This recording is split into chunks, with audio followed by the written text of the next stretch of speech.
Whoa! Woo! There was a deer. Talk about lightning reflexes. I still got it. The Tesla Model 3 is the best electric car in the world right now. Yep, I said it. But when you're the best, you start to attract competition from rivals. Rivals like this, the Polestar 2. This is a 5-door electric family hatchback aimed squarely at the Model 3. It has similar technology, similar performance, a similar price, and will appeal to similar types of people. But is it enough to help us tackle climate change? And can it take on the big dog Model 3? Let's start with the looks. I have to say, Polestar, you've nailed it. I've been told by several people now that the Polestar 2 might be easier on the eye. It has a really nice front end with a lovely body-colored badge, those Thor's hammer LED lights, and a clean profile. Around the back, there's a lovely set of lights with 288 LEDs that flash when you approach or leave the car. There's a couple of places where the Tesla wins in my book. The Model 3 has a nicer stance, frameless windows that give it a premium touch, and better wheel designs. But the Polestar 2 looks like it means business. It looks fast. Let's see how fast. Right, let me give you some numbers. The Polestar 2 has 2 electric motors, making a total of 300 kilowatts.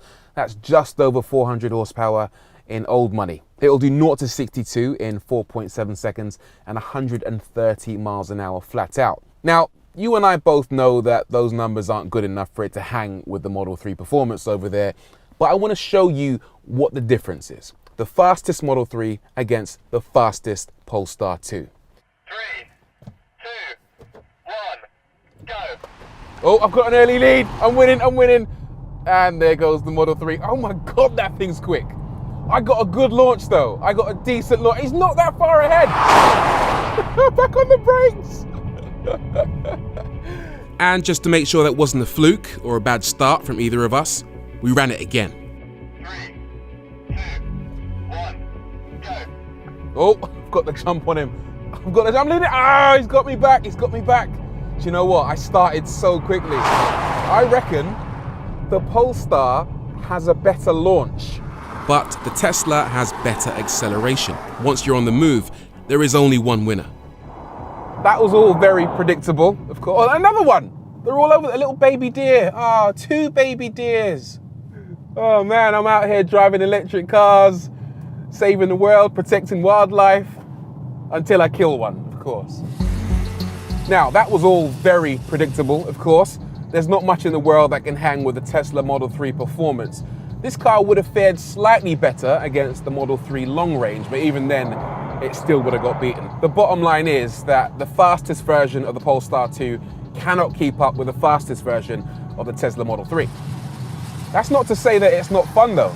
You put your foot down and it just disappears towards the horizon way quicker than a normal petrol or diesel powered car for this kind of money will do it. Honestly, it is a rapid thing, the Polestar 2. On the subject of performance, the Polestar 2 can be had with the optional performance pack, which I believe costs in the region of £5,000. That gives you 20-inch wheels, these very fetching gold seat belts, a set of adjustable Öhlins dampers with dual flow technology, and because they're adjustable, you can actually get your hands dirty and tweak them to change the way the suspension feels, as well as a little bit of gloss black on the roof. When you build up a little bit of speed through the bends, what you realize is that the Polestar 2 has a tremendous amount of grip, despite the fact that electric cars tend to use low rolling resistance tires. You throw it into a bend and even though there is understeer, it actually hangs on. Polestar are well known as the performance arm of Volvo, and their experience in making Volvos handle well is really, really obvious here. You feel so much trust in this car going through corners. It's sure-footed. It's actually a lot of fun to drive, way more fun than a lot of electric cars, I might add. Is it as fun as a Model 3? No, not in my eyes, and one of the big reasons for that is that this performance version of the Model 3 comes with track mode, which allows it to corner almost as impressively as it accelerates. You can shuffle the torque around front to back and effectively turn it into a rear-wheel drive car, so it's playful. And if you find yourself on a private road, it will actually drift all day long. One thing I'm not so keen on is that it doesn't have a one pedal driving option. They have it labeled on the screen. You can turn one pedal driving off, low, or standard, but even in standard mode, which is the most aggressive, when you lift off, the car slows down quite aggressively, but never actually comes to a full stop. You get to about, 5 miles an hour, and it still keeps creeping. One pedal driving is definitely possible in the Model 3, but not so much in the Polestar 2. On the subject of braking, the Polestar 2 is quite a heavy car. It weighs nearly 2.2 tons, and I suspect that not only affects handling, but also affects this car's braking performance. So I want to bring back my friend, the Model 3, and see exactly how this car performs in a braking test. So for this, we're going to lock both cars in at 60 miles an hour, national speed limit in the UK, and on my command, we'll do a full emergency stop to see which has the better anchors. Doing 60, 3, 2, 1, brake! Oh! That's not a bigger gap as I thought. This is a much heavier car by 300 kilograms. So again, the Polestar 2 doesn't quite match the Model 3, but the gap might not be quite as big as you'd imagine, and the Polestar does actually get its own back in some other areas. As for practicality, well, the Polestar is actually pretty decent. The first thing you need to know is that it comes with a power tailgate. So if you're carrying shopping, you can open this thing so easily without lifting a finger. However, the Model 3 requires you to actually use your biceps, so it's a little bit more of a hassle. In terms of storage space, this comes with a total of 435 litres, front and back. Meanwhile, on the Polestar 2, you have 405 litres at the rear, plus around 41 litres of extra underfloor storage beneath there. Protect your modesty, Anna. And then at the front, you've got 25 litres of extra storage in the front trunk, although that's slightly more shallow than the one you get in the Model 3. Plus, this is a fastback, technically a hatchback, which means that it has a wider opening, and that means it is actually more useful space in the Polestar than you get in the Model 3. Such a struggle, honestly. Ridiculous. What year is it? Elon, come on, seriously. That's what I'm talking about. The Model 3 also has a distinct advantage over the Polestar 2 where interior design is concerned, subjectively of course. But I'm also a big fan of the Polestars. The multi-layered dashboard design is gorgeous to look at, and it has a traditional driver instrument display which you don't get on the Model 3. It also uses vegan materials. The seats are made from 100% recycled polyethylene bottles, the interior plastics infused with waste cork products, the carpets are derived from recycled fishing nets, and this gear selector is just genius. I also love the fact that just above your head here, there is an illuminated Polestar logo reflecting off this giant panoramic sunroof. So when you glance up while you drive, it almost looks like you're following the North Star. Very clever. Now, back to the real world. I think Polestar could have done a slightly better job in terms of practicality in the Polestar 2, because there's not a lot of space for all your bits and bobs. For example, in this central tunnel, there really is a tiny amount of space in this center compartment. There's one cup holder there and a second one just ahead of it. And then up front, you've got a wireless charging mat and a couple of small USB ports. But apart from that, there really isn't anything else. The door bins are also on the small side. Having said that though, the glove box is a pretty decent size and you haven't got to press a button to release it. And around the back, you also get decent leg and headroom. Although in the Polestar 2, there is an annoying transmission tunnel for some reason that you don't get in the Tesla Model 3. Plus, the Tesla also has a much bigger panoramic sunroof. So I think, on the whole, that has a nicer interior. Let's talk about technology now. One of the Model 3's biggest selling points is the fact that it's basically a gadget on wheels. Everybody loves the tech in a Model 3. It's got all sorts going on, including the very clever autopilot feature, the self-driving feature which allows the car to basically drive by itself.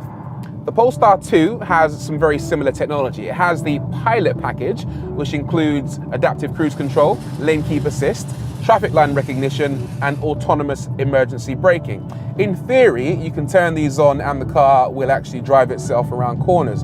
However, within about 5 minutes of trying it out, you realize that the system isn't quite as evolved as Tesla's system, you can rely on the Tesla system probably 8, 9 times out of 10. In the Polestar, probably 5 out of 10. The Model 3 also has a really good suite of entertainment features. You got things like YouTube, Netflix, Hulu, karaoke, fart mode, console games, the list goes on and on and on. And while the Polestar 2 is pretty good, it doesn't have anywhere near as deep a catalogue of entertainment features as the Tesla. However, this car can be updated over the air. And in fact, they've already committed to rolling out an over-the-air update that will bring the Polestar 2 in line with some of the features you get in the Model 3. But right now, not so much. But one massive thing that the Polestar 2 has that the Model 3 doesn't, in fact, no other car has this, is that it's the first car to run an Android-based infotainment system. And it has a lot of apps that you might recognize from your mobile phone, including Google Assistant, Google Play, and Spotify. Now, I'm an iPhone man through and through, but even I will admit that the voice assistant is just beautiful. You can ask it to do all sorts of things like, okay, Google, turn on my heated steering wheel. Okay, turning on the steering wheel heater. How cool is that? And actually, in the Tesla Model 3, you don't get a heated steering wheel. So that's a massive bonus for people who drive around in cold conditions. You can also ask for points of interest or just random questions as you're driving along. Like, okay, Google, who's Rory Reid? According to Wikipedia, Rory Reid is an English television presenter specializing in motoring and technology. Currently presenting on YouTube car channel Auto Trader. He has presented on Sky. How cool is that? No other car knows who I am. So as far as I'm concerned, Polestar 2, love you to bits.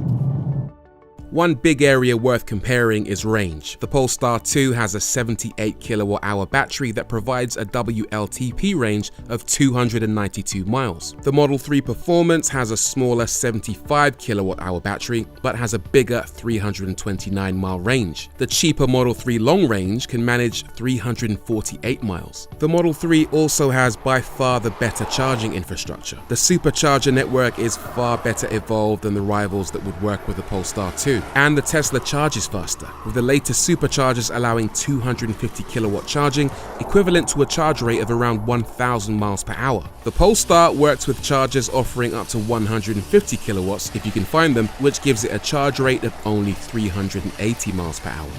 All things considered, the Polestar 2 is a brilliant electric car. It's fast, it's good looking, it's actually really fun to drive, and the technology is really, really enjoyable.